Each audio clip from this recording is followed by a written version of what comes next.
സമാധാനം ഞാൻ നിങ്ങൾക്ക് തന്നേച്ചു പോകുന്നു, എന്റെ സമാധാനം ഞാൻ നിങ്ങൾക്ക് തരുന്നു. ലോകം തരുന്ന സമാധാനമല്ല ഞാൻ നിങ്ങൾക്ക് തരുന്നത്. നിങ്ങളുടെ ഹൃദയം കലങ്കറിയെ ഭ്രമിക്കരുത്. ഒന്ന്, സമാധാനം ഞാൻ നിങ്ങൾക്ക് തന്നേച്ചു പോകുന്നു, ദൈവിക സമാധാനം. രണ്ടാമത്തെ, യേശുക്രിസ്തു ക്രൂശിൽ പ്രാപിച്ച ദൈവിക സമാധാനം. സമാധാനം ഞാൻ നിങ്ങൾക്ക് തന്നേച്ചു പോകുന്നു, എന്റെ സമാധാനം ഞാൻ നിങ്ങൾക്ക് തന്നു. അപ്പൊ ഈ ദൈവകൃപ തരികയാണ്. രണ്ടെന്താണ്? ഈ വിളിക്കപ്പെട്ട ഒരാൾക്ക് കൃപ തരികയാണ്, സമാധാനം തന്നിരിക്കുകയാണ് ദൈവം.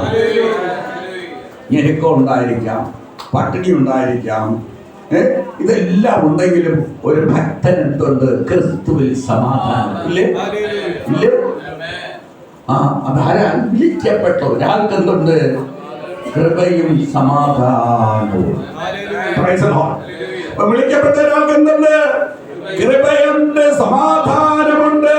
എന്നെ കേൾക്കുന്ന പ്രിയ സഹോദര സഹോദരി, നിന്നെ ദൈവം വിളിച്ചതാണെങ്കിൽ നിനക്ക് സമാധാനമുണ്ടായിരിക്കും, ദൈവ കൃപയുണ്ടായിരിക്കും. വിളിച്ച ദൈവത്താൽ വിളിക്കപ്പെട്ട ഒരാൾക്ക് ദൈവത്തിൽ നിന്നും, പിതാവാം ദൈവത്തിൽ നിന്നും, പരിശുദ്ധാത്മാവായ ദൈവത്തിൽ നിന്നും കൃപ സമാധാനം ലഭിക്കും. സമാധാനം വേണ്ടേ? സമാധാനം വേണ്ടേ? ദൈവത്തിന് വേണ്ടി നിന്നാൽ, ദൈവത്തിന് വേണ്ടി നിന്നാൽ. ഇദ്ദേഹം പറഞ്ഞ ഒരു വാക്യം ഞാൻ കടമെടുക്കുകയാണ്. 1 പത്രോസ് നിങ്ങളെ വിളിച്ചിരിക്കുന്ന എന്തിനു വേണ്ടിയാണ്? 1 പത്രോസ് 2:9. നിങ്ങളോ അന്ധകാരത്തിൽ നിന്നും തന്റെ അത്ഭുത പ്രകാശത്തിലേക്ക് വിളിച്ചവന്റെ സൽഗുണങ്ങളെ ഘോഷിപ്പാൻ തക്കവണ്ണം. വായിച്ച ബാക്കി.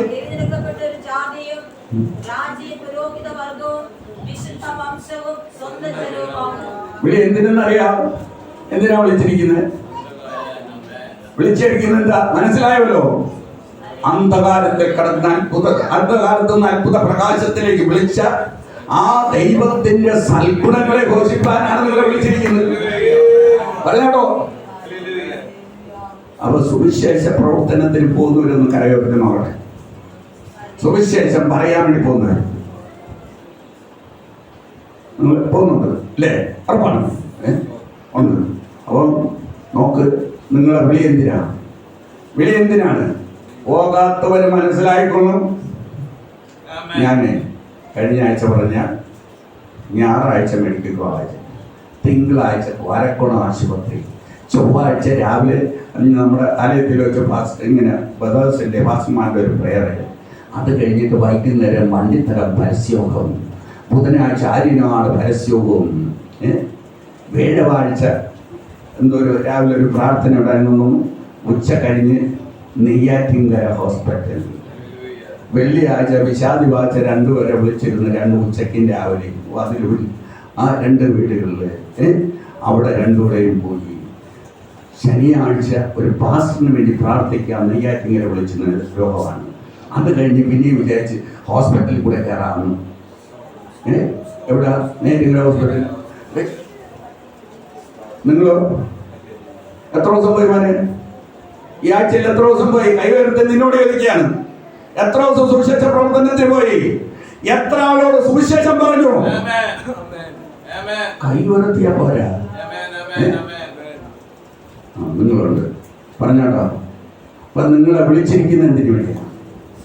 വിളിച്ചിരിക്കുന്ന എന്തിനു വേണ്ടി? നോക്ക്, വിളിച്ചവന്റെ സൽഗുണങ്ങളെ ഘോഷിക്കാൻ തക്കവണ്ണം തെരഞ്ഞെടുക്കപ്പെട്ട ഒരു ജാതിയും രാജകീയ പുരോഹിത വർഗവും വിശുദ്ധ വംശവും സ്വന്തം ജനവുമാക്കിയിരിക്കുകയാണ്. വിളിച്ചത് ദൈവത്തിന്റെ സൽഗുണങ്ങളെ ഘോഷിക്കാനാണ്. അതിന് പോരുകളുണ്ടാകാൻ അതിജീവിക്കണം. നാം ദൈവത്തിന്റെ വചനം ഘോഷിക്കാൻ വേണ്ടി പോകുമ്പോൾ പ്രശ്നങ്ങളുണ്ട്, ഇല്ലെന്നില്ല. എന്നാൽ അതിനെ അതിജീവിക്കുന്നവരായിരിക്കണം. വിളിച്ചവന്റെ സൽഗുണങ്ങളെ ഘോഷിക്കാൻ തെരഞ്ഞെടുക്കപ്പെട്ട ഒരു ജാതിയാണ്.